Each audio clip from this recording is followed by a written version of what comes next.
நீங்க தான் கவனிக்கல படிப்பு ரீதியா. உண்மையா பொய்யா? ஏன் அதை அப்படி அலட்சியமா விட்டுட்டீங்க?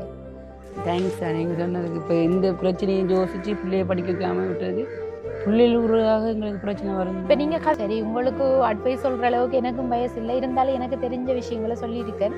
தவறா சொல்லி இருந்தா மன்னிச்சு. இல்லை இல்லை, தாக்கம் தானே நீங்கள் சொன்னது சரி. நான் இவர் வேலைக்கு போயிட்டே வேலைக்கு போன நான் இந்த பாஸ்டர் வந்தவர் வந்துட்டு கேட்டவர் எங்கே உதவி கதைச்சின்னா வெளிநாட்டில் இருந்தால் எனக்கு காசு வரும், அதில் சீட் போடலாம் கதை பிள்ளைன்னு சொல்ல. அப்போ நான் இப்போ எங்களை பிள்ளைகள் நினையும் தானே, எங்களை பிள்ளைகளும் நினையும் தானே, அப்போ அதுக்காக தான். அப்போ சொன்னேன் இல்லை இல்லை அங்கே எல்லாம் போனால் எனக்கு இங்கே அது இங்கே தான் நீங்கள் இருக்கிறா உண்ட வீடு மாதிரி காதைன்னு சொல்லி தான் எனக்கு கதைக்கு வச்சேன்.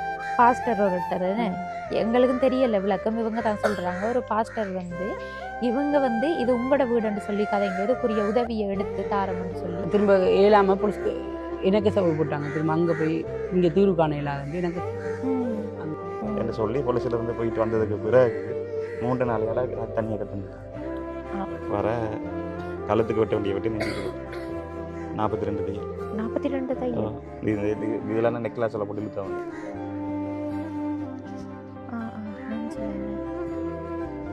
எல்லாம் சேர்த்து 48 தையல். இதெல்லாம் சேர்த்து 48 தையல். தம்பிக்கு தாங்கன்னு சொல்லி வாங்கிட்டு வந்த நீங்களா? 3 பேருக்கும் ஃப்ரெண்ட்ஸில் விட்டா சாப்பாடு. இப்போ ஸ்கூல்ல எல்லாம் சாப்பாடு ஃப்ரெண்ட்ஸ் தான் தாரது. வாசிக்க தெரியுமா? 3 பேருக்கும் வாசிக்க தெரியுமா? கொஞ்சம் அது சூழ்நிலை சரியில்லைன்னு சொல்றது சொல்லப்போனால் உங்களில் தான் அதில் பிரச்சனை. நான் சொல்லுவேன், ஏண்டா வாசிக்கிறது கிளாஸுக்கு போய்த்தான் பிள்ளை வாசிக்க பழகணும் முடியல. உங்களுக்கு வாசிக்க தெரியும் தானே. இவங்களுக்கு உரிய கல்வியை சரியா நீங்கள் கொண்டு போனீங்கன்னா நாளைக்கு இவங்களோட எதிர்காலம் நல்லா இருக்கும். பிள்ளைகளை படிப்பு ரீதியாக முன்னேற்றுவாங்க, அதோட பழக்க வழக்கங்கள் நல்லா இருக்கும். நீங்கள் எவ்வளோ கஷ்டப்பட்டாவது அவங்கள படிப்பீங்க. அதுதான் நாங்கள் ரிக்வெஸ்ட் அவங்ககிட்ட கேட்டுக்கொள்கிறோம். தேங்க்ஸ் சார், நீங்கள் சொன்னதுக்கு. இப்போ இந்த பிரச்சனையை யோசிச்சு பிள்ளைய படிக்க வைக்காம விட்டது பிள்ளைகளுக்காக எங்களுக்கு பிரச்சனை வரும். இப்போ நீங்கள்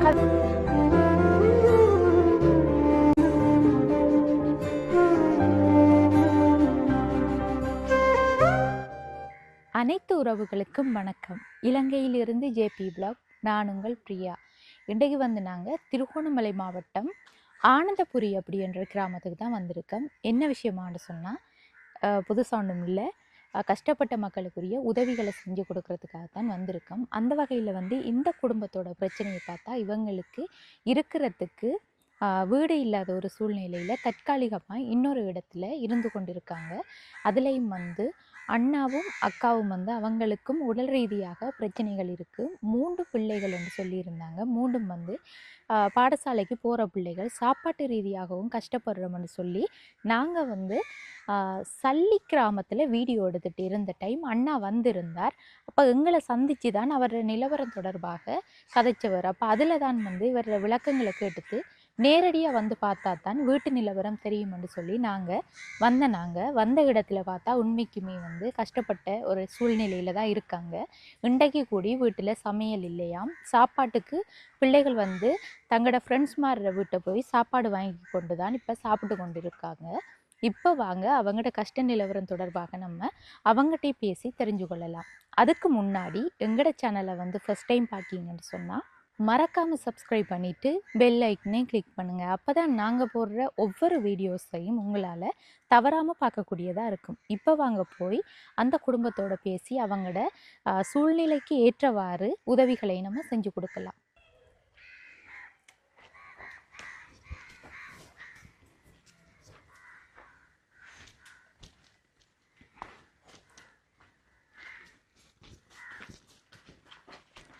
வணக்கம் அக்கா.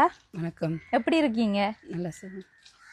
இப்போ அண்ணாவை தான் நாங்கள் சந்திச்சிருந்தாங்க. உங்களோட சொந்த இடம் இலுப்பங்குளம் 8ஆம் வட்டாரம். இலுப்பங்குளம். இப்போ இங்கே தற்காலிகமாக இருக்கீங்க. ஏன் இப்போ நீங்கள் அங்கே இருக்காம இங்கே இருக்கீங்க? அதெல்லாம் எங்களுக்கு அந்த காணி இருக்குது, ஆனால் அங்கே வீடு கட்டக்கூடிய வசதி இல்லை, யாருடைய உதவியும் எதுவும் இல்லை. சில செய்கிறது கூலி வேலை, ஏதோ அண்ணனைக்கு தான் போய் எங்களுக்கு ஜீவியம் போகிறதுனால இப்போ கொஞ்சம் வீடு வசதி போடுவதற்கு எங்களுக்கு வசதி இல்லை, ஆனால் யாருடைய உதவியும் இல்லை. அதுக்காக இங்கே இருக்கீங்க. தற்காலிகமாக வீடு போடும் வரைக்கும் அங்கே இருக்கிறோம். சரி அண்ணா, ஓகே அண்ணா. இப்போ இன்றைக்கு வந்து என்ன சமையல் வீட்டில்? ஏன் சமைக்கல? என்ன காரணம் சமைக்கல? இன்றைக்கி ஒரு வேலைக்கு போகல.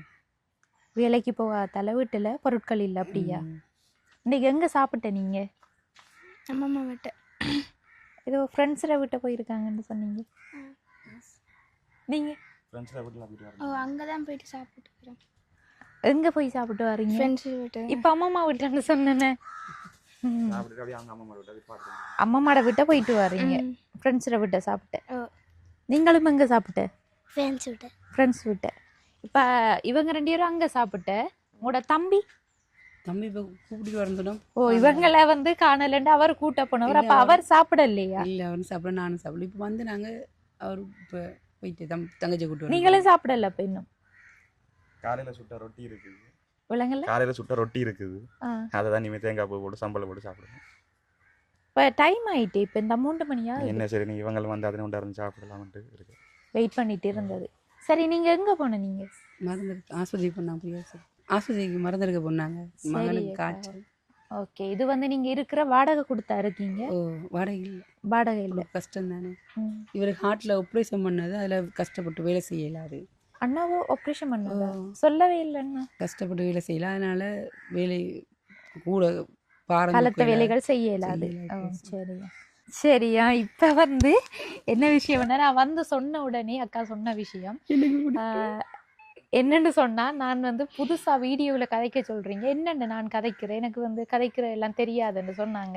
இப்போ நான் சொன்னேன், நான் கேட்பேன் உங்களோட குடும்ப நிலவரம் தொடர்பாக. நான் இப்போ சொல்ல போனால் வந்து நம்ம ஒன்று செட்டப் பண்ணி வச்சு எடுக்கிறல்ல, உங்களோட உண்மை நிலவரத்தை தான் நீங்கள் நான் கேட்க சொல்ல போகிறீங்க என்று சொன்னேன் நான். அப்போ சொன்னாங்க பேட்டி காண்றதா? ஓ, அப்படித்தான் என்று சொன்னேன் நான். அப்போ எனக்கு ரொம்ப அது பிடிக்கும், பேட்டி காண்றது. நீங்கள் வந்து பேட்டி கண்டனீங்கன்னு சொன்னேன். யாரோட பேசுனேன் நீங்கள்? யாரோடையும் பேசல, சும்மா தனியாக பேசுகிறதா? அப்போ சூரியன் சக்தியில் அந்த பேட்டி எடுப்பாங்க. அதெல்லாம் பார்க்குற நீங்களா? சரியா. இப்போ வந்து அக்கா என்ன பேட்டி எடுக்க போகிறாங்க? சரி பார்ப்போம். நீங்கள் தானே சொன்னீங்க பேட்டி எடுக்கிறதுக்கு விருப்பம்னு சொல்லி. கேட்கல. என்ன பயமா இருக்கா? பிரச்சனை இல்லை, நான் நீங்கள் கேட்குற கேள்விக்கு பதில் சொல்லுவேன். உங்களோட பேர் என்ன? என் பேர் வந்து பத்மபிரியா. என்ன செய்றீங்க? சோப் செய்றீங்க? நான் ஜொப்புன்னு சொன்னால் இப்போ தான் யூனிவர்சிட்டி முடிச்சுட்டு இந்த இப்போ யூடியூப் சேனல் செஞ்சு கொண்டு இருக்கேன். இது டெய்லரிங் அப்படி வேலைகளும் செய்வேன். அம்மா அப்பா இருக்காங்களா? ஓம் இருக்காங்க. போதுமா? சரி, ஓகே. என்ன வந்து ஃபர்ஸ்ட் டைம் பேட்டி கண்டு இருக்காங்க.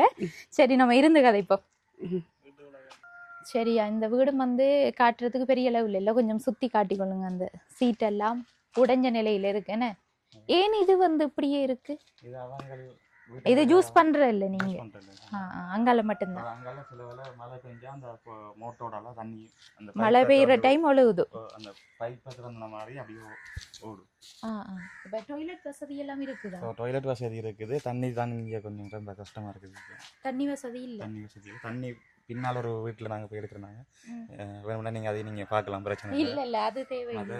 குடி தண்ணிக்கு இந்த வீட்டுக்கு அடுத்த வீடு, அதாவது இவங்களுடைய மாமாவோட வீடு, தாய் மாமா பெரிய அம்மாட வழியில் சொந்த தண்ணி எடுத்து அங்கேயும் இதை நாங்கள் எடுக்கிறத எடுத்துட்டு மாதம் ஒரு ஏதோ 200-300 கொடுத்து எடுக்கிறது கேனில். மீண்டும் ஒரு முறை வணக்கம் அக்கா. வணக்கம். இன்னும் சவுண்ட் வருது இல்லை? வணக்கம், மீண்டும் வணக்கம். சரி, உங்களோட பேர் என்ன? என் பேர் சோபனா.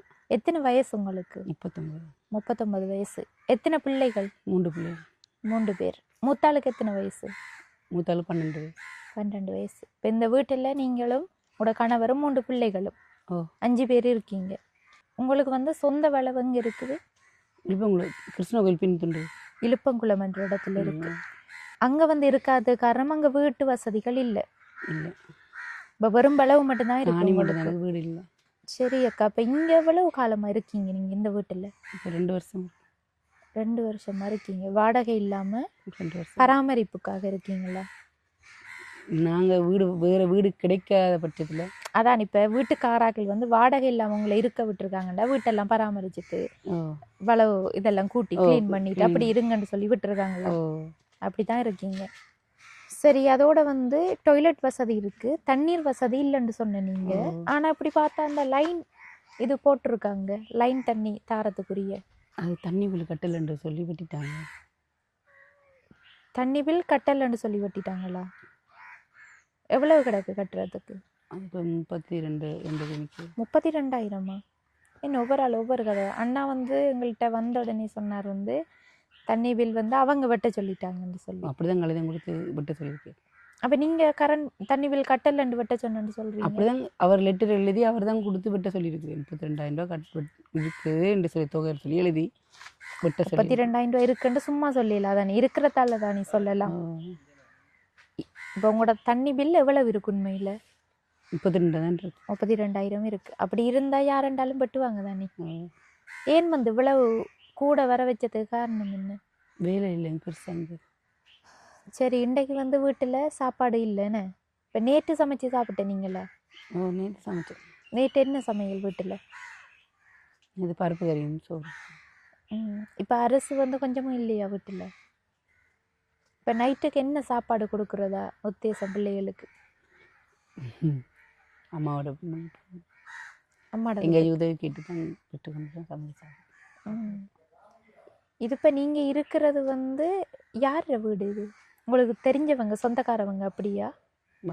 குதிரை குண்டுல இருக்கிற பாஸ்டர். பாஸ்டர் வீடு. அவர் தான் வந்து இருக்க விட்டுருக்காரு அவங்கள. வீடு இல்லைன்னு சொல்லி அங்கே வீடு அட்வான்ஸ் தானே, அதனால கஷ்டம்னு சொல்லி இங்கே இருக்க விட்டார். சரி அக்கா, இப்போ வந்து அண்ணா என்ன தொழில் செய்கிறவர்? கூலி வேலைக்கு. கூலி வேலைக்கு. இப்போ கூலி வேலைன்னக்குள்ளே என்னென்ன வேலைகள்? கூலி வேலைண்டா மேசரோட கூலி வேலைக்கு போகிறவர். அது வந்து இப்போ எத்தனை நாளாக வேலைக்கு போகல? இப்போ 4 அந்த அக்காவோட இருங்க அதில் ஒரு நாள் வேலை போய் ஒரு மாதம் ஃபுல்லாக வேலை இருக்காது. சில நேரம் ஒரு நாள் கிடைக்கும், சில நேரம் ஒரு மாதம் ஃபுல்லாக வேலை இருக்காம அப்படி இருக்குது. எங்களோட ஏரியாவும் இல்லை துண்டு நம்ம வீடுலான தான் அந்த ஏரியாவுக்கு போகல. இல்லாட்டி அங்கே இருந்தால் நம்மளுக்கு ஏதாச்சும் வேலை கிடைக்கும். அப்படி வீடு இருந்தால் அங்கே இருந்தோம்னா நம்மளோட ஏரியா துண்டு பொடியங்களை சொல்லி கூப்பிட்டு வேலைக்கு கூப்பிட்டு எடுப்பாங்க. இங்கே வந்து தெரியாத இடம்ன்றதால வேலைக்கு கூப்பிடுறது குறைவு. தெரியாத ஆக்கள் தானே நாங்கள். இப்போ எவ்வளவு காலமாக இந்த வீட்டில் இருக்கீங்க? 2 வருஷம் போனோம். 2 வருஷமா? இப்போ அதுக்கு முன்னாடி எங்கே இருந்த நீங்கள்? அங்கே இழுப்பங்குளத்தில் இருந்தாங்க. இழுப்பங்குளம் கூட வளவு இல்லையா? வளவு இல்லை, அங்கே கோமுக்குள்ளே இருந்தாங்க. ஹோமில் இருந்ததா? குடும்பமாக எல்லாருமா? ஹோமில் அப்படி இருக்கலாமா? ஹோமுக்குள்ளே ஜெயகாந்த பாஸ்டர் அங்கேயே ஜெயகாந்த பாஸ்டர் இருக்கு. அவங்களோட வீடு நிறைய வீடு திட்டம் வந்தது, அதுக்குள்ளே ஒரு வீடு சும்மா அந்த வீட்டில் இருந்தீங்க. அப்போ ஏன் பிறகு இங்கே வந்தது? அவங்கள எங்களுக்குண்டு சொந்தமாக தரலையே. அப்போ இருக்க விடலையா? பிறகு அவங்க எழும சொல்லிட்டாங்க. அப்புறம் இவர் பாஸ்டர் இந்த பாஸ்டர் தான் கூப்பிட்டு இங்கே இருக்கு. அப்படி என்ன? சரி, இப்போ நீங்கள் ஹாஸ்பிட்டலுக்கு போயிருந்த நீங்கள் என்ன காரணத்துக்காக? வயிற்று வருத்தம் சுள்ளு குத்தும், வயிறு வலிக்கும், இடுப்பெல்லாம் வலிக்கும். இப்போ என்ன சொல்லியிருக்காங்க ஹாஸ்பிட்டலில்? என்ன வருத்தம்னு சொல்லி? அது இவள் பிறந்த டைம்லேயே பிரச்சனை வந்தது. இவள் பிறந்த டைம்லேயே அப்போ நம்மளுக்கு வாடகை வீட்டில் இருக்கிறனால நம்மளை பிள்ளைகளை யார்ட்டையும் விட்டுட்டு இப்போ சூழ்நிலை சரியில்லை தானே, பொம்பளை பிள்ளைகளை விட்டு போகலான்ட்டு அப்படியே வருத்தத்தோடையே வச்சு பார்த்துருந்தேன். இப்போ தான் கிளினிக் கிடச்சி இப்போ தான் போகணுன்னு. இப்போ முதல் டிப் போனால் அதில் கொப்பியே மிஸ் ஆகுது. இப்போ 2 போய் இப்போ ஸ்கேனிங் பண்ணி இப்போ ரத்தமெல்லாம் செக் பண்ண சொல்லியிருக்கு. இப்போ அது சுகம் இப்போ 8 வருஷமாயிட்டு வருத்தத்தில் இருக்குது. 8 வருஷமாக வருத்தம் இருந்தும் ஹாஸ்பிட்டலுக்கு போக இல்லாமல் சூழ்நிலையில் இருந்திருக்கேன். கஷ்ட நிலைமையில் இப்போ தெரியாத ஊரில் பொம்பளை பிள்ளைகள் யார்கிட்ட பொறுப்பு விட்டுட்டு போயிடலான்ட்டு இது பயத்தில் கஷ்டத்தில் இப்படியே இருந்துட்டு 8 வருஷம். அப்போ இப்போ வந்து இனி டெஸ்ட் பண்ணி பார்த்தா தான் தெரியும் என்ன வருத்தம்னு சொல்லி. சரி, இப்போ யார் யார் போன நீங்கள்? நானும் மகனும் போனாங்க. இளைய மகளுமா? மகனும் போய் அவருக்கும் காய்ச்சலும் இருமலும் அவரும் மறந்துட்டு அவர். சரி, இப்போ அண்ணா வந்து வேலைக்கு போய் நிறைய நாள் ஆச்சு, சொல்ல போனா 4-5 நாளான்னு சொன்னீங்க. இப்போ என்னன்னு சொல்லி உங்களோட குடும்ப செலவுகள் எல்லாம் வந்து யாரும் உதவிகள் செய்கிறவங்களா உங்களுக்கு? இல்லை யார். இப்போ சாப்பாட்டுக்கு வந்து வேலைக்கு போகாமல் இருக்கிற டைமில் என்ன செய்கிற நீங்கள்? நான் கேட்குறது விலங்கு தானே. இப்போ வீட்டில் சாமான் இல்லை, அண்ணாவுக்கும் வேலை கிடைக்கல என்று சொன்னால் அந்த டைமில் வந்து சாப்பிட்றதுக்கு பிள்ளைகளுக்கு சாப்பாடு கொடுக்குறதுக்கு என்னன்னு சொல்லி நீங்கள் சமாளிக்கிங்க? அம்மாட தான் கொஞ்சம் ஹெல்ப் பண்ணுறது. அம்மாட்ட உங்களோட அம்மா இருந்தால் தரும், இல்லாட்டி மனசு கை வச்சிடும். அவ்வளோ கஷ்டம். இப்போ உங்களுக்கு அப்பா இருக்காங்களா? இல்லை, அம்மா மட்டும். அம்மா எதுவும் வேலை செய்கிறவங்களா? இப்போ சகோதரங்கள் அப்படி உதவி செய்கிறதா? கொடுப்பாங்க, கொடுக்குற காசு தருவாங்க. எத்தனை சகோதரம் உங்களுக்கு? எனக்கு 9 சகோதரங்க. 9 சகோதரம்மா? சித்தப்படுற பிள்ளை சேர்த்து அப்படி கேட்கல, உங்களோட கூட எந்த பிறந்தவங்க. கூட ரத்த ஓ. ரத்த சம்பந்தம் 3 பேர். 3 பேர்.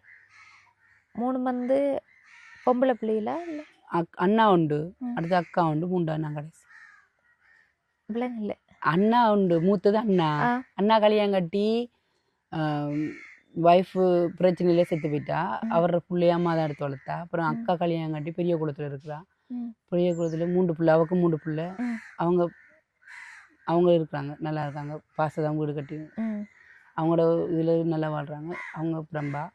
நாம தான் அப்போ 3 பிள்ளைகள் உங்களோட அம்மாவுக்கு. மூத்த தரத்துக்கு 3 பிள்ளைகள், 2வது தரத்துக்கு 7 பிள்ளைகள். உங்களோட அம்மாவுக்கு 2 திருமணம்? 2 தரங்கள். இப்போ மூத்த திருமணம் இப்போ உங்களோட அப்பா? எங்களோட அப்பா செத்து போயிட்டு அதுக்கு பிறகு இன்னொரு திருமணம் செஞ்சவங்களா? இப்போ அவங்க இருக்காங்களா அந்த அப்பா? 2வது அப்பா. 2வது அப்பா இவங்களோட தான் இருக்காங்க, உங்களோட அம்மாவோட. அப்படின்னு அப்போ மொத்தமாக வந்து அதுதான் 9 சொன்னீங்க. 7 சொன்னா இப்போ 3ண்டா 7 3 10 தானே. உங்களை தவிர்த்து சொன்னேன் நீங்கள். சரி, ஓகே. சரி, அப்போ அவங்களோட ரீதியாக உங்களுக்கு எந்த ஒரு உதவியும் இல்லையா? இல்லை, அம்மா ஏதாச்சும் இருந்தால் தரும், மற்றபடி மற்றவங்க யாரும் உதவி செய்யணும். இப்போ நீங்கள் எதுவும் தொழில்களுக்கு போனீங்களா? வீட்டில் தான் இருக்கீங்க. ஏன் எதுவும் தொழில் செய்யணுமெண்டு ஊக்கமண்டு வரலையா உங்களுக்கு? இப்போ வீட்டில் கஷ்டமண்டு இருக்கக்குள்ள அண்ணாட உழைப்பு வந்து போதுமானதா இல்லை தானே. உங்களுக்கு வந்து எதுவும் தொழிலுக்கு நம்ம போகணும், பிள்ளைகளை பார்க்கணுமெண்டு சொல்லி எதுவும் தொழிலுக்கு போக முற்பட்டதா நீங்கள்? முற்பட்டேன். மிக்சர் கம்பெனிக்கு போயிருந்தேன். அதில் விட்டுட்டு இந்த இடம் சூழ்நிலை சரியில்லை. பொம்பளை பிள்ளை விட்டு நான் ஸ்கூல் டைம் மட்டும் வெள்ளிக்கிழமை மட்டும் போகலாம், சனி ஞாயிறும் போக இயலாது. அப்புறம் பிள்ளைகள் இங்கே இது ஆகுது தானே, ஸ்கூல் டைம் மட்டும் 1 மணி மட்டும் சொப்பு செய்யலாம், மற்றபடி செய்ய இயலாது. அப்போ அதனால் போகாமல் தவிர்த்துட்டேன். அப்படி வெளியிடத்துக்கு போகிறதுக்கு அந்த பிரச்சனை. இப்போ வீட்டில் இருந்து எதுவும் செய்யலாம் தானே. சொந்த காணி வளம் உண்டா, கோழிகளை வளர்த்து, கோழிகளை வளர்த்து ஏதாச்சும் முட்டையை விற்று ஏதாச்சும் இதாக பண்ணலாம். நம்மளோட சொந்த காணியில் தானே எது செய்யணும்னா அவர்கிட்ட கேட்டு தான் எதுனாலும் செய்யணும். எது கேட்டாலும் அவர்கிட்ட கேட்டு தான், இந்த வளர்க்குள்ள என்ன செய்யணுன்னாலும் அவர்கிட்ட கேட்டு தான் செய்யணும். அந்த கஷ்டம். சரி, அடுத்தது வந்து வீடு தொடர்பாக பிரச்சனைகளும் இருக்குன்னு சொல்லி சொன்னீங்க. அண்ணா வந்து சொன்னார், அதை வந்து அவர்கிட்ட கேட்கணும், இல்லை உங்களுக்கு தெரியுமா என்ன விஷயங்கள்னு சொல்லி? வீடு பிரச்சனை எனக்கு தெரியும், உங்களோட வீட்டு பிரச்சனை உங்களுக்கு தான் தெரியும். வீடு இருக்கிற வீட்டு ரீதியாக பிரச்சனைகள் உண்டு, ஏதோ போலீஸ் முறைப்பாடெல்லாம் இருக்காமன்னு சொல்லி சொன்னார். இந்த வீடு இதை கதைச்சி சீட்டை போட்டு கதைச்சி விலங்கல் எனக்கு தெளிவாக சொல்லுங்க. இப்போ இவர் வேலைக்கு போயிட்டே, வேலைக்கு போனோன்னு நான் இந்த பாஸ்டர் வந்தவர் வந்துட்டு கேட்டவர் எங்கே சோபானோட கதை கொண்டு சொன்னேன். இவர் இல்லை, வீட்டுக்காரர் இல்லையே, வந்த பிறகு கதைங்க இல்லை, உன்னோட தான் கதைக்கணும்னு சொல்லி போட்டு இந்த வீடு சீட் அந்த அதில் கொழுகு தானே, உங்களுக்குலாம் நனையும் தானே, இந்த கோல் முன்னுக்க போட்டிக்கோ அதில் ஒழுகுது, அதில் பிள்ளைலாம் நனையும் தானே, அதில் கோல் சீட் ஒன்று வாங்கி போடுறதுக்கு உதவி கதைச்சி என்ன வெளிநாட்டில் இருந்து எனக்கு காசு வரும், அதில் சீட் போடலாம் கதை பிள்ளைன்னு சொல்ல. அப்போ நான் இப்போ எங்களை பிள்ளைகள் நனையும் தானே, எங்களை பிள்ளைகளும் நனையும் தானே, அப்போ அதுக்காக தான் அங்கே தானே பாஸ்டர் கதைக்கணும், இங்கேயும் கூப்பிட்டு வரீங்க, இங்கே கதைச்சா தான் அங்கேயும் வரும், அங்கே அங்கே செய்வோம்ன்ட்டு சொல்லி உங்களோட அங்கே இருக்கிற வளவிலையும் எதுவும் உதவி செய்கிறேன்னு சொன்னதா? அப்படி என்று இல்லை, இந்த வீட்டுக்கு செய்கிறது தான் இங்கே கதைக்க வச்சவர். இவர வீட்டுக்கு சொன்னா நீங்க அந்த வீட்டுல இருக்கக்குள்ள ஏற்கனவே ஒரு வீட்டுல இருந்தீங்க, அதுல இருக்கக்குள்ளே கதைக்க வச்சது? இல்லை இல்லை, இங்க வந்த பிறகுதான் இதை கதைக்க வச்சவர் போன வருஷம். இல்ல, நீங்க இப்ப ஒரு கதை சொன்னீங்களே, இப்ப அங்கதானே கதைக்கணும், ஏன் இங்க கதைக்க சொல்றீங்கன்னு சொல்லி சொன்னேன். அது அங்கன்றது எந்த இடம் கேட்க? இப்ப நான் சொன்னேன், இந்த இடத்துக்கு வேன் பாச கதைக்கிறீங்க, இந்த காணியில இருக்குதானே, காணி வீடு இல்லாம இருக்குதானே, அங்க கதைச்சு எடுப்போம்னு கேட்டேன். அப்ப சொன்னேன், இல்ல இல்ல அங்க இல்லாம வேணாம், எனக்கு இங்க தானே நீ இருக்கிறா, உண்ட வீடு மாதிரி கதைன்னு சொல்லி தான் என்னை கதைக்க வச்சு சரி எந்த வீடு தானே, நான் இந்த வீட்டில் இருக்க போகிற தானே இருக்க போகிறேன், உண்ட வீட்டில் தானே இந்த வீடு தானே, உண்ட வீடு நீ இங்கே தானே இருக்க போகிற, அப்போ இங்கே கதை நீ எடுத்து விடுன்னு சொல்லி தான் கதைக்க வச்சவர். அப்புறம் கடைசியில் பிரச்சனை வந்த பிறகு சொல்கிறேன், இது அவட வீட்டில் எந்த வீடுன்ட்டு அவர் சொல்லி கொடுக்குறாரு, எந்த வீடு. சரி, நான் இப்போ இதில் தெளிவாக கேட்க வேண்டிய விஷயம், இதில் வந்து உங்களோட பிரச்சனை இது இருந்தாலும் வந்து இப்போ இந்த வீடு வந்து உங்களோட வீடுன்னு சொல்லியா நீங்க அந்த வீடியோல கதைச்சீங்க கதைச்சினேன். உங்களோட வீட்டுக்கு உதவி இந்த வேணும் வீடு இப்படி கஷ்டப்படுறேன், பிள்ளைகள் டியூஷன் படிச்சு கொடுக்குறது கஷ்டப்படுறேன், ஒழுகெல்லாம் ஒழுகுது, பிள்ளைகள் கஷ்டப்படுது சிரமப்படுதுன்னு சொல்லி தான் கதைச்சேன். கதைச்சீங்க. ஆனா இப்ப பிரச்சனை வந்து அங்க போலீஸ் அவரே தான் போட்டு சரி நிப்பாட்டுங்க. இப்ப வந்து கதைச்சி நீங்க தான் இருக்க போறீங்க, அதால செய்யுங்கன்னு சொல்லி சொன்னவர் இப்ப வந்து திடீரென்று உங்களை எழும்ப சொல்றாரு. சொல்றாரு. அப்படி பிரச்சனை என்ன விளக்கம்னு சொன்னா, பாஸ்டர் ஒருத்தர் எங்களுக்கும் தெரியல விளக்கம், இவங்க தான் சொல்றாங்க. ஒரு பாஸ்டர் வந்து இவங்க வந்து இது உங்களோட வீடுன்னு சொல்லி கதைங்க, இதுக்குரிய உதவியை எடுத்து தாரம்னு சொல்லியிருக்காரு. அப்ப இவ வந்து சொல்லியிருக்காவோ இந்த வளவு இருக்குத்தானே, அங்க வளவுல வந்து ஒரு கொட்டில் அப்படி செய்யறதுக்காவது அதுக்கு உதவி கேட்டுத்தாங்கன்னு சொல்லி, இல்லை நீங்க இருக்கும் வரைக்கும் இங்கே இருக்கலாம், இதுக்கு வந்து உங்களோட வீடுன்னு சொல்லி நீங்க கதைச்சி இதுக்கு சீட் போடுறதுக்குரிய உதவியை கேளுங்கன்னு சொல்லி இவங்க வந்து கதைச்சி கேட்டிருக்காங்க. கேட்டு அந்த உதவி வந்து உங்களுக்கு கிடைச்சதுக்கு பிறகு இவங்களை வந்து வீட்டுல இருந்து எழும்ப சொல்லியிருக்காங்க. வீட்டுல இருந்து எழும்ப சொன்னதால அதுக்கு பிறகு என்ன நடந்தது? வீட்டுல இருந்து எழும்ப நாங்க எழும்ப மாட்டோம்னு போலீஸ்ல போய் கொடுத்துருக்காங்க. அவரே தானே அவரே போட்டிருக்கேன். இப்ப எலும்பு சொல்லி நாங்க சொன்னோம், இந்த வீட்டுக்கு போட்டிருக்கீங்களே, இப்ப இதுக்கு பதில் சொல்லுங்க, இதுக்கு நியாயம் தேவை, இதுக்கு பதில் சொல்லுங்க, இப்போ இந்த பிள்ளைலாம் வச்சு என்ன எடுத்துருக்கீங்களே அப்படின்ட்டு கதைக்க திரும்ப ஏழாம போலீஸ்க்கு எனக்கு சபை போட்டாங்க. திரும்ப அங்கே போய் இங்கே தீர்வு காண இல்லாத எனக்கு அங்கே தீர்வு. இப்போ என்ன சொல்லியிருக்காங்க கடைசியா? 29 தான் வர சொல்லியிருக்காங்க கதைக்கு, அடுத்த டீப் கதைக்கிறதுக்கு. இப்போ இந்த மாதம் 29 அப்போ பிரச்சனைகளோட தான் இருக்கீங்கன்னு. சரி, நம்ம மேலதிக விஷயத்தை அண்ணாட்ட கேட்டு தெரிஞ்சுக்கொள்ளுவோம். வணக்கம் அண்ணா. வணக்கம். உங்களோட பேர் என்ன? கணேசமூர்த்தி தேவராஜன். தேவராஜன். எத்தனை வயசு உங்களுக்கு? எனக்கு 40 வயசு. என்ன தொழில் செய்கிற நீங்க? கூலி தொழில் தான். கூலி தொழில்னு சொன்னால் வலை வெளுத்து புறாக்குறது, வீடுகள் துப்புறாக்குறது, மேசனாக்களோட போகிறது, அப்படி வேலை. அப்படி ஏன்னா வர்ற வேலையே விடுறதில்லை, பொதுவாக எல்லா வேலையும் செய்கிறது, எல்லா வேலைக்கும் போகிறது. அப்போ இப்போ வந்து நீங்கள் வேலைக்கு போய் எத்தனை நாள்? இந்தியோட 4 நாள் ஆகுது. 4 நாள் ஆகுது. இப்போ வீட்டில் வந்து இப்போ 4 நாளாக நீங்கள் வேலைக்கு போகாட்டி வீட்டில் சமையலுக்குரிய சாமான்கள், இனி பிள்ளைகளுக்குரிய தேவைகளை நிறைவேற்றுறதுக்குரிய பணங்கள் வந்து உங்களோட கையில் இல்லை. அந்த டைமில் வந்து உங்களுக்கு யாரும் உதவி செஞ்சுருக்காங்களா? இல்லை, சில பேர் இந்த நண்பர்கள்ட்ட போய் 1000 ரூபா 500 ரூபா கேட்கக்குள்ள அவங்களுக்கு உதவி செய்வாங்க. அதை வந்து நீங்கள் திருப்பி கொடுக்குறதா? அதை நான் இருக்கக்குள்ள நான் திருப்பி கொடுக்கும்போது திருப்பி அது வந்து உதவின்றதை விட அது கைமாத்தா வாங்குற உதவி. நான் வந்து இது உங்களோட கஷ்டப்படுறீங்கன்னு சொல்லி யாரும் வந்து உங்களை பார்த்துட்டு உதவி செஞ்சிருக்காங்களான்னு சொல்லி. இது வரைக்கும் அப்படி செய்யலை. சில நண்பர்கள் செய்திருக்காங்க. சில பேர் என்னோட படித்த ஸ்கூல் ஃப்ரெண்ட்ஸ் மாதிரி செய்திருக்காங்க. மற்றபடி வேறு உதவிகள் இல்லை. இப்போ அரசாங்கத்தால் அப்படி உதவிகள்? அரசாங்கத்தில் எனக்கு நலம்புரி காசு மட்டும் எனக்கு கொண்டு வருது, மாதம் 2500 ரூபா வருது. அந்த அஸ்பேஸ் காசு, அதை விட வேறு ஒன்றும் இல்லை. சரி அண்ணா, மிச்ச தெளிவுகள் வந்து உங்கள்கிட்ட அங்கே கொண்டு நீங்கள் வந்து சொல்லியிருந்தீங்க இந்த பாஸ்டர் மூலமாக தான் இந்த தண்ணி வந்து வெட்ட வச்சிருக்காங்கன்னு சொல்லி. இப்போ அக்காட்ட பேசக்குள்ள ஒரு தெளிவு கிடைச்சது. அவங்க சொன்னாங்க 32,000 ஏதோ பில் கிடக்கு, அது வந்து கட்டுனாத்தான் வந்து தண்ணி தருவோம் என்று சொல்லி. இதில் வந்து எது உண்மை? இல்லை, இது வந்து நான் 32,000 ரூபா இருந்தது, அதில் நான் கொஞ்சம் காசு அவருக்கு நான் கொடுத்துருக்கேன், பாஸ்டர்கிட்ட கொடுத்துருக்குறேன். அது அவர் கட்டாமல் இருந்ததுக்கு நாங்கள் ஒன்றும் செய்யலை. ஏன் நீங்கள் அவர்கிட்ட கொடுத்த? நீங்கள் போய் கட்ட? அவர் வந்து அடிக்கடி வந்து கேட்டு எடுத்துட்டு கேட்குறவர் கேட்கறதுனால நீ அவரை காணி அவர் பில்லுன்றனால நாங்கள் அவர்கிட்ட வளமையாக கொடுக்குறோம். அவர்கிட்ட தான் வளமையாக கொடுக்குறோம் நாங்கள். இப்போ எவ்வளவு ரூபா அப்போ உங்களுக்கு கிடைக்குது? இப்போ அதில் எனக்கு தெரிஞ்சது வந்து 15,000 ரூபா கிட்ட கொடுத்துருக்குறேன். அதுக்கு இடையில நான் 2-3 தரம் கொடுத்துருக்குறேன். இப்போ நான் சரியான கணக்கு அதில் எனக்கு விளங்குது தெரியல. எனக்கு காசு ஞாபகம் இருக்கு. கொடுத்தேன்னு சொன்னால் இப்போ 500 ரூபா 1000 ரூபான்னு கொடுத்துருக்குறேன். அப்படி சேர்த்து கொடுத்தேன். இருக்கக்குள்ள என்னென்ன குழிவில் தற்சால தண்ணியை கட் பண்ணிட்டு போயிட்டாங்கன்னு சொன்னால் ஒன்றும் செய்யலாது தானே. இப்போ இவரை வந்து சீட்டை போட்டதுக்கு பிறகு இவர் துப்புரவா அவரே கட் பண்ணி விட்டு சீட் போடும் வரைக்கும் தான் உங்களோட நல்லபடியா இருந்தவர். அதுக்கு பிறகு சீட் எல்லாம் போட்டு எல்லாம் கிடைச்சதுக்கு பிறகு இப்ப உங்களை எலும்ப சொல்லி போலீஸ்ல சொல்ல நாங்க எலும்பல. அதான் இந்த மனைவி பிள்ளைகளை வச்சு இப்படி செய்தீங்க பாஸ்டர், இப்போ இதை நான் போலீஸ்ல வச்சு தெளிவாக கழிச்சேன். இப்படி செய்தீங்க பாஸ்டர், செய்து போட்டு இப்ப வீட்டை விட எழுப்பி போறோம்னா நாங்க எங்க எழுப்பி போறது அப்படின்னா இந்த மனைவி பிள்ளைகளை வச்சு நீங்க எடுத்த காசுக்கு என்னுடைய கணக்கில் ஒரு வீடை போட்டு தாங்க, அப்படி செய்யறதுக்குரிய அமௌண்ட்டை தாங்க, இல்லாட்டி நீங்க போட்ட பொருளை தாங்க. இந்த 3ல் ஏதாச்சும் ஒன்று தந்தீங்கன்னா நாங்க செய்யறது நாங்க போவோம், அப்படி இல்லையா நாங்க இருப்போம் என்று சொல்லி போலீஸ்ல இருந்து போயிட்டு வந்ததுக்கு பிறகு 3 நாளையால தண்ணியை கட் பண்ணிக்கிட்டாங்க. போலீஸுக்கு நீங்களும் போய் அந்த விளக்கங்களை சொன்னதால தான் தண்ணியை கட் பண்ணியிருக்காங்க. போலீஸ் பிரச்சனை போய் கொண்டு போகல. காரணம் என்ன காரணம்னு நாங்கள் சைட்டால கேட்கக்குள்ள நான் எலும்புறதுக்கு தான் வெட்ட சொன்னேன். ஏன்னா தனியாக கட் பண்ணால் எலும்பு வாங்கல் தானே, பாவனைக்கு தண்ணி இல்லைன்னு என்றது. ஆனால் கையில் நாங்கள் கொஞ்சம் காசு கொடுத்துருக்கோம். எக்ஸ்ட்ராவில் 15,000 ரூபாய்க்கு அது நான் அப்படியே கொடுத்துருக்குறேன். அதை விட எக்ஸ்ட்ராவாக நாங்கள் வரைக்கில் இருந்த காசும் எக்ஸ்ட்ராவாக இருந்தது. எங்களுக்கு முதல் வேற ஃபேமிலி ஒன்று இருந்தது.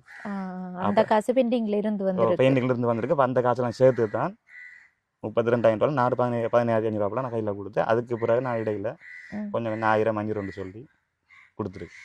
அப்போ அவர் அந்த காசை கட்டாமல் விற்கல இங்கே இந்த கணக்கு அமௌண்ட் வந்துருக்கு. அடுத்தது வந்தோன்னா இப்போ உங்களோட பக்கம் மட்டும்தான் நாங்கள் கேட்டிருக்கோம். இப்போ அந்த பக்கம் வந்து கேட்டால் தானே அதில் உண்மை நிலவரம் தெரியும் எங்களுக்கு. ஓ 2 பக்க விசாரணையில தான் வந்து தெரியும். ஆனால் அது வந்து உங்களோட சார்ந்த பிரச்சனை. நாங்கள் இப்போ வந்தது மெயினாக உங்களோட கஷ்டம் சார்ந்த விஷயங்களை கேட்கறதுக்கு தான். இருந்தாலும் அந்த இடத்துல இப்படி பிரச்சனைன்னு சொல்லி நீங்கள் தான் சொல்கிறீங்க. ஆனால் இதில் உண்மைத்தன்மை வந்து தெளிவாக எங்களுக்கும் விளங்கல்ல. என்னன்னா நீங்கள் இந்த காலையில் நீங்கள் சாமத்திகளை நீங்கள் கண்டு கேட்டீங்க. அந்த ஸ்கூல் ரோட்டுக்கு முன்னுக்கு தான் நாங்கள் ஒரு வீட்டில் இருந்தாங்க. அங்கேயும் நாங்கள் டொய்லெட் வசதிகள் இல்லை, தண்ணி வசதி இல்லை. அப்போ அங்கே இருக்கக்குள்ள தான் இவரை வந்து சந்திச்சவர். சந்திச்ச இடத்துல தான் நீங்கள் இந்த வைஃப் வந்து நீங்கள் சின்ன பிள்ளை எங்கள் சேர்ச்சிக்கு வந்தது சொல்லி அவராகவே தான் இல்லை நாங்கள் இன்னொரு காணிக்குள்ள நாங்கள் பைபாஸ் வந்து இருக்கல. அவங்களா கூப்பிட்டு தான் இருப்பாட்டி இருக்காங்க. இப்படி திடீரென்று எலும்ப சொல்றாங்க. இப்படி செய்யறதெல்லாம் செய்து போட்டு இப்போ எலும்ப சொல்லியிருக்காங்க. சரி என்ன சரி, அந்த விஷயத்தை நம்ம அதை நீங்க அங்க கொடுத்துருக்கீங்க தானே இணக்க சபையில, அந்த விஷயத்த தொடர்ச்சி அதோட பார்த்து கொள்ளுங்க. நம்ம வந்து இப்போ உங்களோட குடும்ப நிலவரம் தொடர்பாக கேட்போம். இப்போ உங்களுக்கு வந்து தொடர்ச்சியா இப்போ வேலை இல்லைன்னு சொன்னா அடுத்த கட்டம் என்ன செய்யறது ஐடியா உங்களுக்கு? இப்போ பிள்ளைகளுக்கு நிச்சயமா வந்து சாப்பாடு கொடுக்கத்தான் வேணும். எந்த நாளும் வந்து வேற ஒரு இடத்துல அனுப்ப முடியாது சாப்பாட்டுக்கு. இப்போ தொழிலண்ட ரீதியில வந்து என்ன தொழில் உங்களால வீடுன்னும் அதுவும் ஒரு பிரச்சனை இருக்கு. ஏன்னா இப்போ உங்களுக்குரிய தேவைன்னு சொன்னா எதை நீங்க முதல்ல சொல்லுவீங்க? இல்லை எனக்கு இப்போ ஏதோ ஒன்று தொழில் செய்யறதுக்கு தற்போதைக்கு எனக்கு சைக்கிள் இருக்கு. அதுக்குள்ள கெரியலை வாங்கி போட்டுனா மீன் வியாபாரங்களுக்கு செய்யக்கூடிய வசதி இருக்குது. மீன் வியாபாரம் அது குறிப்பிட்ட டைமுக்குள்ள செய்யலாம். ஏதாவது அதில் வந்து 1,500 ரூபா 2,000 ரூபா வரக்கூடிய லாபம். மீன் வியாபாரம் செய்யணும்னு சொன்னா உங்களுக்கு வந்து எவ்வளவு முதலீடு தேவை? அதுக்குரிய கிட்டத்தட்ட திராசு பெட்டி கிட்டலாம் எடுக்கிறதா இருந்தால் சராசரி இந்திய சூழ்நிலைகள் 10,000 ரூபாய் கிட்ட போகும். 10,000 12,000 போகும். இந்த திராசு படிக்கெல்லாம் கொஞ்சம் விலை கூட, செட் எடுக்கிறேன்னு சொன்னால் கொஞ்சம் விலைகள் கூட. அப்படி வியாபாரங்கள் செய்யலாம். இல்லை மரக்கறி வியாபாரங்கள், மீன் வியாபாரங்கள். இப்போ இப்படி பிரச்சனைகளுக்குள்ள நீங்க இருக்காம அங்க இருக்கிறேன்னு சொன்னா கூட வீட்டுல வந்து ஒரு கொட்டில் மாதிரி செஞ்சாலே நீங்க நிம்மதியா உங்களோட வீடுன்னு சொல்லி இருந்துடலாம். அங்க சொன்னால் நான் என்னுடைய காணிக்குள்ள கோழி வளர்ப்புகள், ஆடு வளர்ப்புகள் எங்கேயும் GS மூலமா இதுவும் 15 எது உதவிகள் கிடைக்கலாம். நீங்க நிரந்தரமா ஒரு இடத்துல இருந்தால் அதெல்லாம் செய்யலாம். அப்படி சந்தர்ப்பம் இப்ப வீட்டு திட்டங்கள் வந்து அங்கால வரலையா? இல்லை ஏன்னா இப்போ அந்த ஆரம்ப காலத்தில் வந்த திடீரெண்டா போல் கொரோனா டைமுக்கு சில பிரச்சனைகள், அரசாங்க ரீதியாக வந்த பிரச்சனைகளை கொஞ்சம் நிப்பாட்டி வச்சுருக்காங்க. இப்போ அதனால நான் எனக்கு தெரிஞ்சு AG office, GS office, offer office, இந்த EPTP ஆஃபீஸ் அங்கெல்லாம் வீட்டு திட்டத்துக்கு நிறைய பேர் கடிதங்கள்லாம் எழுதி கொடுத்து, ஃபோம்லாம் எழுதி கொடுத்து, இருக்கிறவங்களுக்கு தான் போகுது வழியே, இல்லாதவங்களுக்கு கொஞ்சம் கஷ்டத்தை கொடுத்து போகுது. சரி அண்ணா, இப்போ உங்களுக்கு உடல் ரீதியா பிரச்சனைகள்னு சொன்ன நீங்க என்ன பிரச்சனை உங்களுக்கு? அது வந்து 2006ஆம் ஆண்டு இயக்க கலவரம், அதாவது மாவீரத்தினம் 3 நாள் நடந்தது. இந்த பிரபாகரன் பர்த்டேக்கு மாவீரத்தினம் நடந்தது. நடக்கல அது சிங்கள கவர்மெண்டால் அதை கொண்டாடக்கூடாதுன்னு சொல்லி கேஃபியை போட்டு விட்டாங்க. அந்த இதுக்குள்ளே நாங்கள் கொங்குட்டு போட்டு வந்தோம். அப்போ நான் திருமணம் ஆகலை. அவனுக்கு சின்ன வயது வேலைக்கு போயிட்டு வந்தேன் நீங்க. அதாவது 375 பேக்கெட் கொங்குட்டு காலையில் தொடங்கி நைட் 3 மணிக்கு தான் முடிஞ்சது. அப்போ அங்கே நின்றுட்டு மார்னிங் ஒரு 9:30க்கு தான் வந்தது. 9:30 10:30 இருக்கும். அந்த அப்போ இது ஒன்று நடந்தாலும் சனப்பெருக்கங்கள் இருக்கும், தெரிஞ்சவங்க போவாங்க வருவாங்க, இல்லாட்டி எது ஒன்று நடந்தாலும் யாரும் போய் வீட்டை போய் சொல்லுவாங்க என்று நினைச்சு தான் காலையில் வந்து நாங்கள் வர கழுத்துக்கு வெட்ட வெட்டி நெஞ்சுக்கு 42 தையல். 42 தையல். இதெல்லாம் நெக்லாஸில் போட்டு இழுத்தவங்க. அது இந்த ஒளி கோயிலில் போட்டு ஒரு மாதிரி இல்லாமல் ஆக்கிட்டேன். பிறகு நெத்திலையுமா? நெத்தில இல்லை, இந்த நெக்லஸ் எடுத்து கையில் எப்படி குத்துனவாங்க. குத்துனதில் இதில் இது காயம். பிறகு வெட்டன்னு சொன்னது எது இல்லை உங்களுக்கு? நெஞ்சில் என்ன எல்லாம் சேர்த்து 48 தையல். இதெல்லாம் சேர்த்து 48 தையல். 48 தையல். கலவரத்தின் போது அண்ணாவுக்கு வந்து வாழ்வெட்டு சம்பவம் மட்டும் நடைபெற்று இருக்கு. அப்போ அதுக்குரிய போலீஸ் என்ட்ரி எல்லாம் நான் அப்படியே லெமினேட் பண்ணி அப்படியே வச்சிருக்கிறேன். நாளைக்கு இயக்க போராளி இருந்து நீ இயக்கத்தின்னு சொல்லி எதுவும் ஒன்று நடந்தா நீ வருங்காலம் சொல்ல இல்லாது. அதுக்காக வேண்டி போலீஸ் ரிப்போர்ட், ஹாஸ்பிட்டல் ரிப்போர்ட் சாகலதும் அப்படியே எடுத்து அந்த கிளினிக் தான் இப்போ போய் கொண்டிருக்கேன். அதுக்கு இப்பவும் போகணும். மாதம் அப்ப அதால வந்து உங்களுக்கு இப்பயும் பிரச்சனைகள் இருக்கா?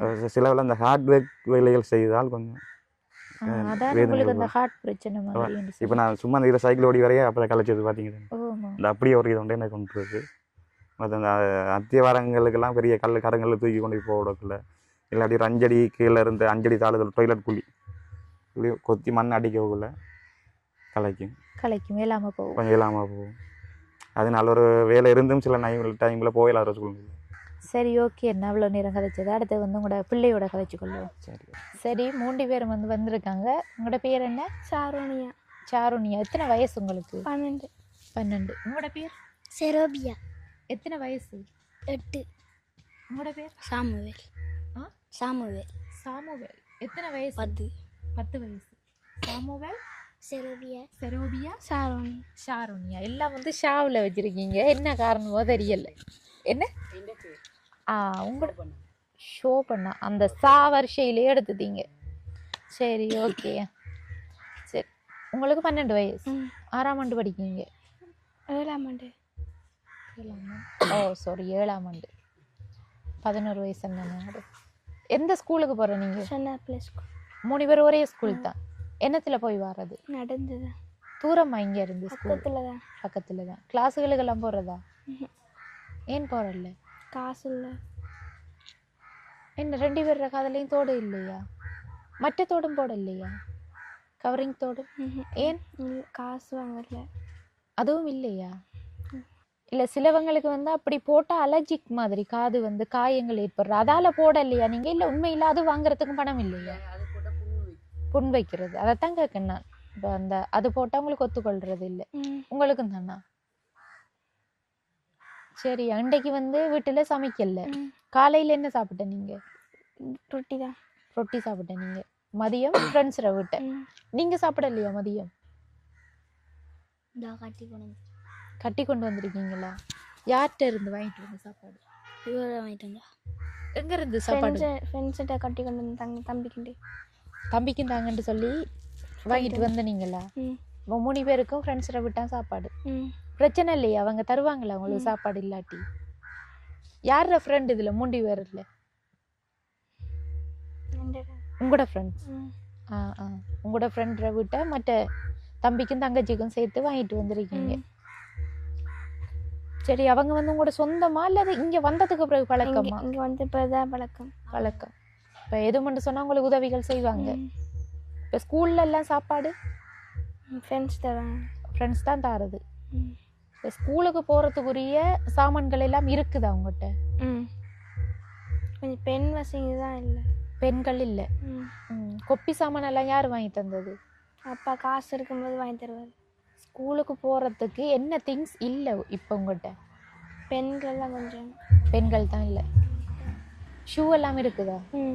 3 பேருக்கும் இருக்கு. பேக்கெல்லாம் இருக்கு. இப்போ ஸ்கூலுக்கு போகிறதுக்கண்டா எழுதுகிற பெண் தான் உங்களுக்கு தேவை. இப்போ கொம்பாஸ் பட்டி எல்லாம் இருக்குதா?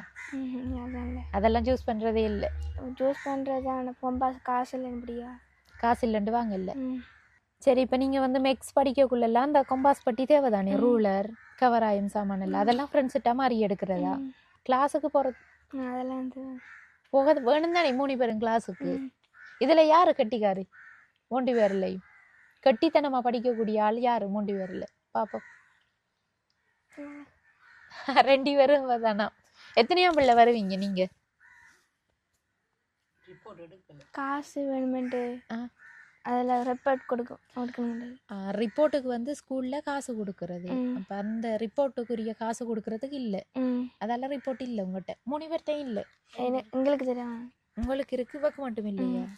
எத்தனை மார்க்ஸ் எடுப்பீங்க தமிழில்? 10. இதுதானா கூட? அப்போ நீங்கள் எத்தனை எடுக்கிற தமிழில்? 50 அப்படி இருக்கு. அப்போ நீங்கள் நீ படிக்கீங்க. நீங்கள் எத்தனை எடுப்பீங்க தமிழில்? 40 50. அப்போ இவ வந்து சொன்ன இப்போ இவ தான் நீ வீக் அடிக்கிறேன். சில படத்தில் என்ன மார்க்ஸ் உங்களுக்கு கூட? என்ன படத்தில் கூட? எத்தனை? 66. 66. அப்பயும் தமிழ் வந்து வீக்காகண்ணே. நம்ம பேசுகிற பாசை என்ன தமிழ் தானே. தமிழை படிக்கிறதுக்கு என்ன உங்களுக்கு நடந்தது? புத்தகத்தை படிக்கலாம் தானே.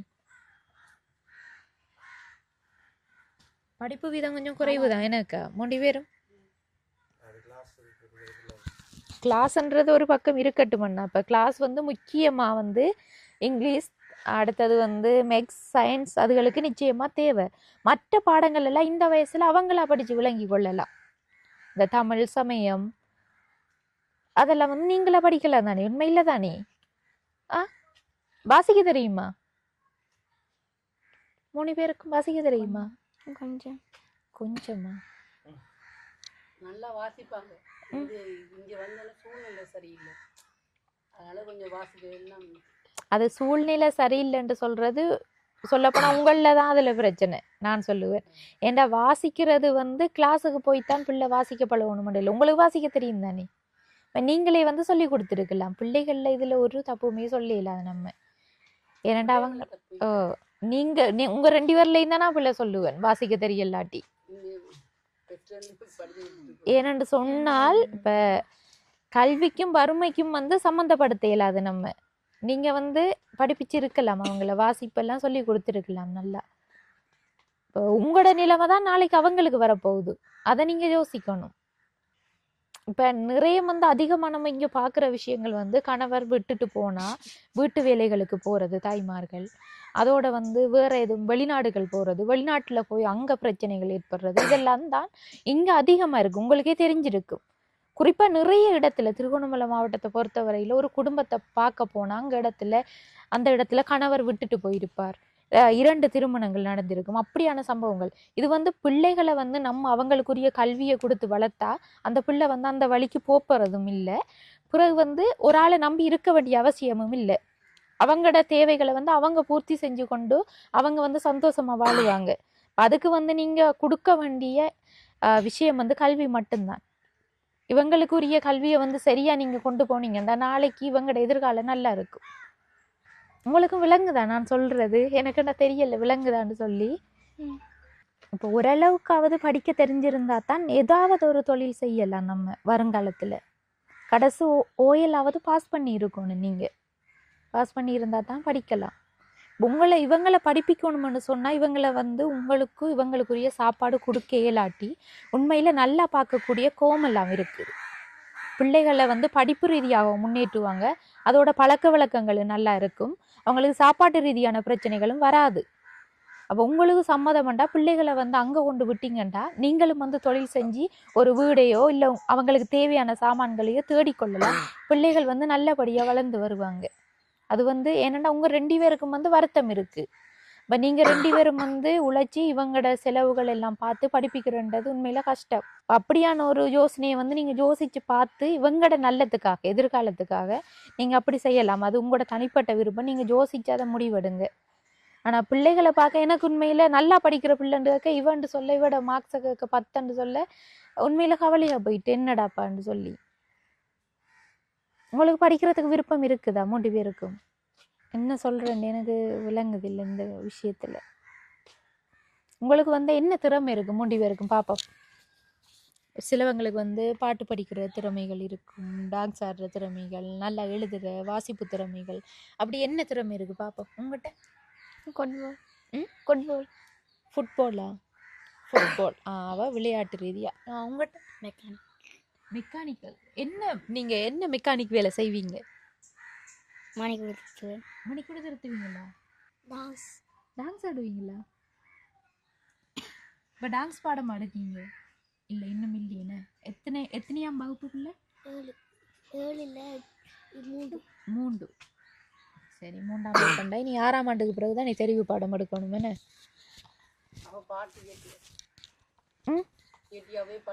சரி ஒரு பாட்டு எங்களுக்கு அந்த வார்த்தை நான் பாட்டு படிக்க வச்சு வேணாதா? படிக்கிற ஆளுக்கு கிஃப்ட் இப்போ உடனே வருவேன், பேக்கில் இருக்கு, வாங்கிடுங்க அதை.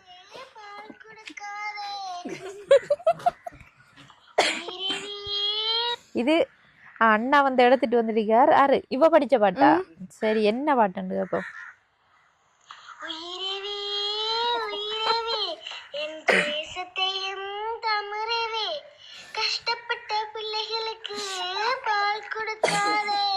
பால் கொடுக்காதையா? என்ன பாட்டு இது? தேசத்தை வச்சு மையமா படிச்சிருக்கேன். ஆ, ஆ. தேசம் வருது கஷ்டப்படுற பிள்ளைகளுக்கு பால் குடுன்னு சொல்றதுக்கு குடுக்காது. கஷ்டப்பட்ட பிள்ளைகளுக்கு சொல்லுங்க பாப்பா, படிங்க. அழகான கண்கள் என்னை கண்டதாலே முடிந்ததென்று நினைத்த நான் உயிர் வாழ்கின்றேன். எவினேசரே எவினேசரே இதுவரையும் நடந்தினீரே. நீங்க யாரும் படிக்க விருப்பமா? அப்புறம் கிஃப்டை பார்த்துட்டு கவலைப்படக்கூடாது. விருப்பமா? ஒரு கப்பல் ஒன்று செய்தார், அது கப்பே மரம் ஏழேழு ஐலசா ஏழேழு ஐலசா. சரி, படிச்சாக்களுக்கு மட்டும் கிஃப்டை கொடுப்போம். 5ஆம் ஆண்டு படிக்கிறாளுக்கு. சரியா? இந்தாங்க, இது உங்களுக்கு, இதுவும் உங்களுக்கு தான். சரியா? இந்தாங்க, பாவமாக இருக்கீங்க, பாட்டு படிக்கல, என்ன செய்யற? சரியா? பெண் கேட்டது கிடைச்சிட்டு தானே. ஏன்னா தம்பி தான் வந்து ஃபர்ஸ்டா படித்தவர் கேட்ட உடனே, அதால தான் அவருக்கு அந்த gift. சரி, ஓகே. சரி அக்கா, இப்போதைக்கு வந்து பிள்ளைகளுக்குரிய இந்த சின்ன சின்ன கிஃப்ட்டுகள் கொடுத்துருந்தோம். இது வந்து சுவிஸ் நாட்டில் இருந்து ஜோன் அன்ட்ரூ அண்ணா வந்து எங்கிட்ட கொஞ்சம் திங்ஸ் அனுப்புனவர், இப்படி போகிற இடங்கள்ல இந்த பிள்ளைகளுக்கு கொடுங்கன்னு சொல்லி.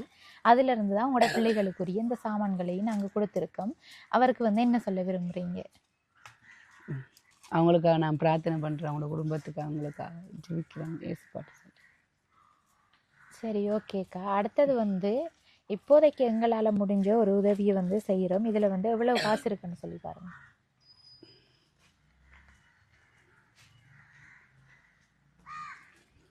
₹10,000 இருக்குது. இது வந்து செஞ்சது ஜெர்மன் நாட்டை சேர்ந்த அந்தோணி பிள்ளை இமானுவேல் பாக்கியநாதன் என்ற அங்கிள் வந்து எங்கிட்ட கொஞ்சம் காசு அனுப்பியிருந்தவர். அவரோட பிறந்த தினத்தை முன்னிட்டு, பிறந்த தினம் வந்து முடிஞ்சு அதுக்கு பிறகு வந்து அவர் அனுப்பின பணத்தில் இருந்து நாங்கள் இப்படிப்பட்ட உங்களை மாதிரி கஷ்டப்பட்ட உறவுகளை சந்திக்கிற டைமில் நாங்கள் உதவிகள் செய்கிறதுக்கு பயன்படுத்தி கொண்டு வரோம். அதில் இருந்து ₹10,000 எடுத்து தான் நான் உங்களுக்கு உதவிக்கு தந்திருக்கேன். இப்போ அவருக்கு வந்து நீங்கள் என்ன சொல்ல விரும்புகிறீங்க? அவங்க நோய் நொடி 100 வயசு நல்லா இருக்கணும், இந்த கஷ்டத்தை தந்து உதவி செஞ்சது. சரி, இப்போ நீங்கள் இந்த காசில் என்ன வாங்குவீங்க? அவர் தான் மீன் தொழில் செய்கிற ₹10,000 மீன் தொழில் செய்கிறதுக்கு, வியாபாரம் செய்கிறதுக்கு ₹10,000 பயன்படுத்த போகிறீங்க. அப்போ பிள்ளைகளுக்கு சாப்பாட்டுக்கு என்ன செய்வீங்க? இன்றைக்கு எல்லாம் சிக்கல் தானே. சரி, ஏதோ வந்து உங்களோட விருப்பம் இருந்தாலும் இன்றைக்கு பிள்ளைகளுக்கு சாப்பாடை கொடுத்துட்டு அதுக்கு பிறகு வந்து இருக்கிற பணத்தை வச்சு ஒரு சிறிய அளவில் ஸ்டார்ட் பண்ண பாருங்க. மேலதிக உதவிகள் கிடைச்சா நாங்கள் இங்கே வந்து செய்வோம். சரியா? அடுத்தது வந்து இந்த உதவியை செஞ்ச பாக்கியநாதன் அங்கிளுக்கும் எங்களோட யூடியூப் சேனல் சார்பாக நாங்கள் மனமார்ந்த நன்றியையும் அதோட வாழ்த்துக்களையும் தெரிவித்து கொள்கிறோம். என்னென்னா இப்படிப்பட்ட குடும்பங்களுக்கு உதவி செய்கிறதுக்கு எங்களோட கையில் வந்து பணம் அனுப்பினதுக்கு. அடுத்தது வந்து முக்கியமான விஷயம் ஒன்று உங்கள்கிட்ட சொல்லணும். இப்போ பிள்ளைகள் சார்ந்து பிள்ளைகளோட பேசக்குள்ளதான் எனக்கு அவங்களோட தெளிவுத்தன்மை விளங்குனது. என்ன விஷயம்ன்றா, பிள்ளைகளை வந்து நீங்கள் தான் கவனிக்கல படிப்பு ரீதியாக. உண்மையா பையா? ஏன் அதை அப்படி அலட்சியமாக விட்டுட்டீங்க? இப்போ நீங்கள் என்ன எது வரைக்கும் படிச்சிருக்கீங்க? 10ஆம் ஆண்டு. இப்போ 10ஆம் ஆண்டு வரைக்கும் படித்தேன்னா உங்களுக்கு எழுத வாசிக்க தெரியும் தானே. என்ன இப்போ அதை வந்து பிள்ளைகளுக்கு சொல்லி கொடுங்களேன். இப்போ கிளாஸுக்கு போய்த்தான் அவங்க வாசிக்க பழகணுமெண்டு இல்லை. நிச்சயமா வீட்டில் இருந்தே புத்தகங்கள் தாராங்க, ஸ்கூலால் புத்தகம் தாராங்க. அந்த புத்தகத்தை வந்து வாசிக்க பழக்குங்களேன். அதில் என்ன கஷ்டம் இருக்கு உங்களுக்கு?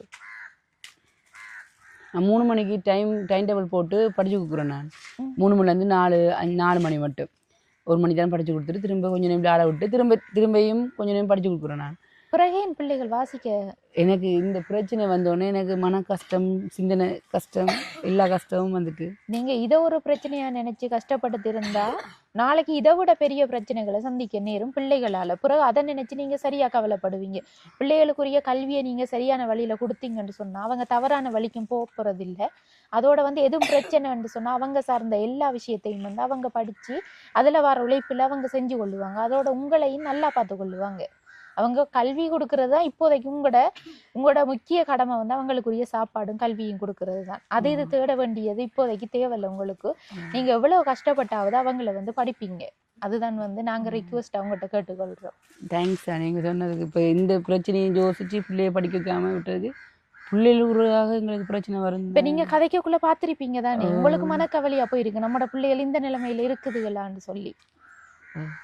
அப்ப இனிமேல் வந்து அதை நீங்க கருத்துல கொள்ளாம அவங்கள கல்வியை கொடுக்கறத பாருங்க. நீங்க அடுத்த வந்து பிள்ளைகளை கிளாஸுக்கு நீங்க அனுப்புறீங்கன்னு சொன்னாலும் கிளாஸுக்கு அனுப்புறதுக்கு எவ்வளவு ரூபாய் உங்களுக்கு தேவைப்படுமா? தான் அந்த 3 பேத்துக்கும் 1 மாதத்துக்கு 3000 இருந்தால் போதும். 3000 இருந்தா போதும். ஏண்டா எழுத்து படிக்கிறது வாசிக்கிற கிளாஸுகளுக்கு அவங்களை அனுப்பி கொள்ளுங்க இப்போதைக்கு. அடுத்த கட்டமா வந்து மற்றதுகளை பார்த்து கொள்ளலாம். ஏன்னா தமிழ்ல எல்லாம் பிள்ளை நல்லா கம்மியா மார்க்ஸ் எடுக்காங்க பாத்தீங்களா. எங்களுக்கு கூட ரேட்டுக்கு இல்லை, நான் இல்லை, குறைஞ்ச விலைக்கு தான் படிச்சுட்டு வர்ற மட்டும் 700 ரூபா 1000 ரூபாய்க்குள்ள தான் ஃபீஸ். தமிழ் பாடத்துக்கு மட்டும் தமிழ் 3 பேருக்கு வந்து 3000 ரூபாய் அந்த ரேட்ல சொல்றீங்க. அப்ப பிள்ளைகள படிப்புக்குரிய உதவிகள் வந்து இந்த வீடியோ பார்த்துட்டு யாரும் செய்ய நினைச்சாங்கன்னு சொன்னா அதையும் வந்து நாங்க செய்வோம். அதோட அண்ணா கேட்டிருந்த அந்த வாழ்வாதார ரீதியா வந்து இது போதுமானதா இல்லாட்டியும் இதை வச்சு ஓரளவுக்கு ஆரம்பிங்க. நீங்க மேலதிக உதவிகள் கிடைச்சா நாங்க இங்க வந்து செய்வோம். சரியா? இப்ப பிள்ளைகளுக்குரிய தேவைன்னு சொல்லி பார்க்கக்குள்ள அவங்களுக்கு படிப்பு ரீதியான உதவிகள் தேவை. அதையும் தாண்டி இவங்களுக்கு வேற என்ன தேவைகள் இருக்கு? உங்களுக்கு உடுப்பும் தேவைகள் இருக்கு. உடுப்பு நீங்க எப்ப கடைசியா வாங்கி கொடுத்த? நீங்க வாங்கி கொடுத்தது இல்ல. அப்ப பிள்ளைகளுக்கு உடுப்பெல்லாம் எப்படி கிடைக்குது? யாரும் தந்தாதான் அதை போடுங்க. யாரும் கொண்டு வந்து தந்தா தான் போடுறது. மற்றபடி நீங்க வாங்கி கொடுத்ததா ஞாபகம் இல்லை. கிறிஸ்மஸ் டைம்ல வாங்கி கொடுப்பீங்க. அதுக்கு போன கிறிஸ்மஸ் வாங்கி கொடுத்த நீங்கல்ல? கிறிஸ்மஸுக்கு வாங்கி கொடுத்த இந்த இப்ப வந்து 9ஆம் மாதம் ஆகுது. இனி அடுத்த கிறிஸ்மஸ் வந்தா வாங்கி கொடுப்பீங்கல்ல? ஒரு வருஷத்துக்கு ஒரு தரம் தான் வாங்கி கொடுப்பீங்க. அவங்களுக்குரிய உடுப்புகள் தட்டுப்பாடா இருக்குது. என்ன உடுப்பும் தேவை பிள்ளைகளுக்கு. செருப்பும் பாட்டாக்கள் போடுறது பாட்டா தான் போடுறது. மற்றபடி மற்ற விலகு உயர்ந்த செருப்புகள்லாம் போடுறது நாங்கள் பாட்டாக்கள் தான் போட்டு எங்கன்னாலும் போடுறோம். அதுவும் இல்லை எங்களுக்கு. சரி அக்கா, பிள்ளைகளுக்குரிய உதவி வந்து அவங்களுக்கு செருப்பு அடுத்த உடுப்பு வேணும் என 3 பேருக்கும். இந்த காணொலியை முடிச்சு கொள்றோம். நீங்க அடுத்த தரம் வரக்குள்ள பிள்ளைகள் வந்து வாசிச்சு காட்டணும் எல்லாரும். சரியா? அதை பழக்கி கொடுங்களா. நீங்க செய்ய வேண்டிய உதவி அதுதான்.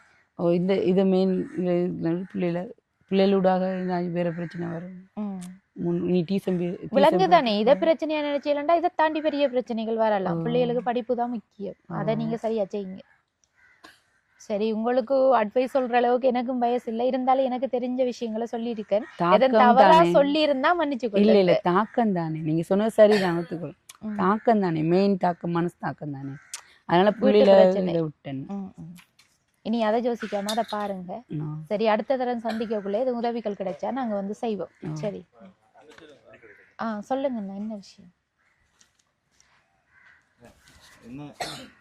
என்ன காரணம் என்றால் இவைக்கு சின்ன வயசுலேருந்து அப்பா இல்லை. அப்போ அப்பா இல்லாமல் தான் நான் திருமணம் முடிக்கக்குள்ள இது நான் காணிய எதுவுமே நான் கேட்கவும் இல்லை. போட்டோடு போடத்தான் இவையை கூட்டி நான் என்னால் முடிஞ்சது. அப்போ எனக்கு திருமணம் முடிக்கிறதுக்குள்ளே எனக்கு 7000 ரூபாய் காசு இருந்தது. அந்த 7000 ரூபாய் வச்சு தான் திருமணம் முடிச்சு வந்தது. அதுக்கு பிறகு இவருடைய தகப்பனுடைய சொந்த காணி. இவங்களோட அம்மா வேறொரு திருமணம் முடிச்சு அவருக்கு 7 பிள்ளைகள். அப்போ இவருடைய சொத்து, அவங்களோட அப்பாவோட சொத்துல இருந்து தனக்கு ஒரு காணி கிடைக்கலையே என்று கொஞ்ச காலம் ஏக்கத்தில் அங்கே இருந்து அவங்க அம்மாவோட சண்டை பிடிச்சி சில விஷயங்களால் தனியாக வந்ததுக்கு பிறகு கொஞ்சம் கடுமையாக யோசிக்க வலிக்கிட்டேன். சரியா? இவைக்கு மெயின் பிரச்சனை அதுதான். இப்போ அதுக்கு பிறகு நாங்கள் ஏதோ ஒரு வகையில் சொந்த காணின்னு நாங்கள் எடுத்ததுக்கு பிறகு தான் இவைக்கு நான் சில விஷயங்கள் இப்போயும்னா சில வேலை நான் வேலைக்கு போயிட்டு வந்தாலும் இல்லாட்டி எங்கேயும் போயிட்டு வந்தாலும் தனியாக இதிலேருந்து யோசிச்சு கொண்டு இருப்பேன். அந்த யோசனைகள் இங்கே வந்து நான் ஒரு பாஸ்டரை நம்பி வந்துட்டோமே, இப்படி நடந்துட்டு இதுக்கு என்ன செய்கிறேன் ஏது செய்கிறேன்னு சில பிரச்சனைகளை வச்சு வைக்க வெளியில் வரையில. அது ஒரு சூழ்நிலை. இதுதான் மெயின் பிரச்சனை வைக்கக்கூடிய. ஆனால் ஏதோ நான் 4 இடத்துக்கு போய் வரனால என்னுடைய மைண்ட் பண்ணி தெளிவாக இருக்குது. இப்போ அதே மாதிரி இவ வந்து இவட ஃப்ரெண்ட்ஸோடையோ இல்லாட்டி சில விஷயங்கள் இவையை தேடி யாரும் வந்து கதைச்சாலோ என்றைக்குள்ள சும்மா அந்த மனம் வந்து பேசுறதுக்கு யாரும் இல்லை வைக்கி.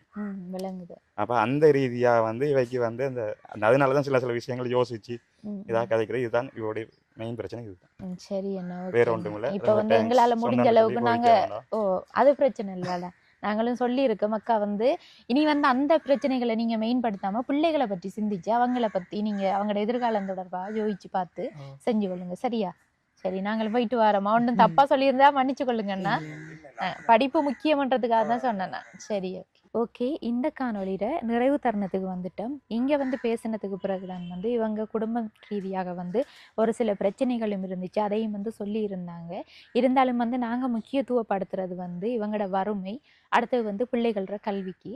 இப்போ அதுக்காகத்தான் வந்து அதற்குரிய ஒரு சில அட்வைஸு வந்து நான் சொல்லியிருந்தேன். அதில் வந்து எதுவும் பிள்ளைகள் இருந்தாலும் வந்து மன்னிச்சு கொள்ளுங்க. இருந்தாலும் பிள்ளைகளுக்கு வந்து கல்வி முக்கியம்ன்ற ரீதியில் தான் நானும் வந்து அந்த விஷயங்களை பகிர்ந்து கொண்டிருந்தேன்.